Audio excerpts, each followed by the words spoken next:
When I think about the field, I think of, on the block, on the street, the people who don't get their stories told the most. A lot of times when you hear stories of what's going on, it's not created by the people that are on the ground. They don't have the permission to be able to stand on their stories and create that discourse around the issues that mean the most to them. I go by the name of Self Devine, and the next installment in the Culture series is Reports from the Field in the Trenches. Being in the field is getting down shoulder to shoulder, looking with people face to face, eye to eye, hearing their struggles and being able to absorb some of that pain and connect that with your own struggles and figure out how do we all collectively move. We're reporting from the streets, but we're also involved, so there's no separation between me and the people that I work with. It's important for people in the field to have a voice because it validates the struggle. It validates their existence of being on earth and having a presence.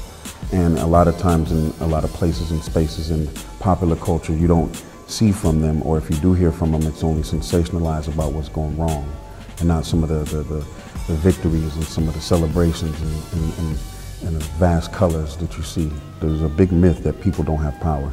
And that's also one of the goals of the Reports from the Field, is to let people know how much power they do have. Well, my field is in the Phillips community, which is one of the oldest communities in South Minneapolis.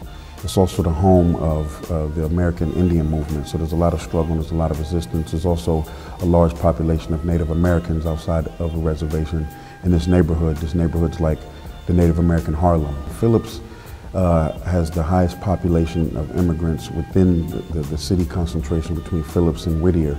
So this neighborhood in Phillips, it happens to be like an entry point for most immigrants. There's also 7,000 kids in this neighborhood. One of the songs from Reports from the Field in the Trenches is Pretty Sickness. And Pretty Sickness was a way to talk about the aesthetics of addiction. A lot of times, whether it be drugs, there's the aesthetical quality of what happens when you're addicted. And so what we wanted to do was to create a story that kind of went from all angles, from the distributor to the packager to the user, and to kind of immerse yourself in what that looks like. And then also, so it was about drug use, some of the impacts that occur from drug use in terms of, families being broken up, child protection service.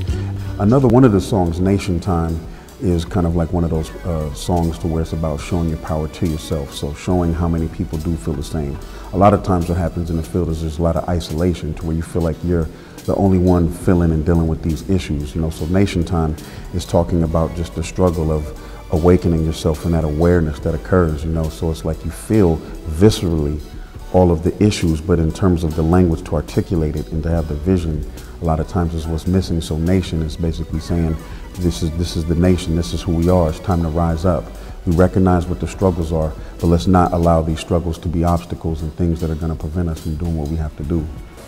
What I want people to take away from the Reports from the Field is the stories that happen. One of the things about privilege is anything that can be invisible to you. So for those people that are not in that position to understand what's going on in the field, now is the time to remove that privilege and to begin to hear some of those stories. Why it's important for me? Because that's where I come from, the field, the struggle, and also not necessarily having that language.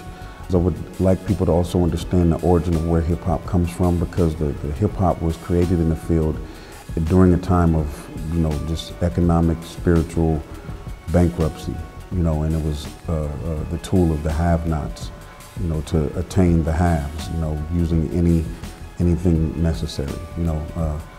One of the things that's beautiful is just the inventiveness. We understand what we don't have, but we won't allow that to hinder our production. So we come up with the most amazing, most inventive, most beautiful things.